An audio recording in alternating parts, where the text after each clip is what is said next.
میں آپ کو یہ کہہ رہا ہوں کہ دیکھیں ہم میں سے ہر شخص اپنے آپ کو ہوشیار قرار دیتا ہے، سیدھے راستے کا کوئی متلاشی نہیں ہے۔ سیدھا راستہ آپ دیکھ لیں، سیدھا راستہ ہم خود کہتے ہیں کہ ہم ٹھیک ہیں، ہم سیدھے راستے پر ہیں۔ ہر شخص اپنے آپ کو درست کہتا ہے کہ میری جو سوچ ہے، میری جو سمجھ ہے، میرے جو فیصلے ہیں، میں نے جو دنیا کے بارے میں نتائج اخذ کیے ہیں وہی درست ہے۔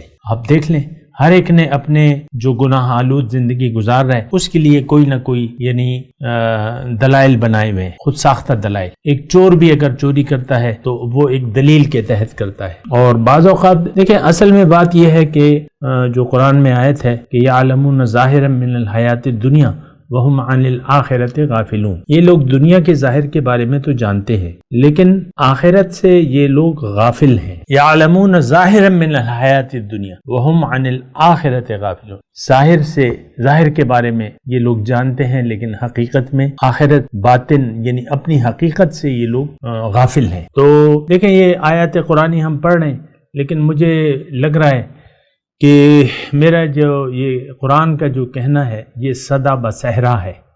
صحرا میں آپ کسی کو بلائیں یا نہ بلائیں، بلند آواز سے بلائیں یا کوئی آپ کی سنے گا ہی نہیں۔ صحرا ہے، چٹیل میدان ہے، یا کوئی سننے والا نہیں ہے۔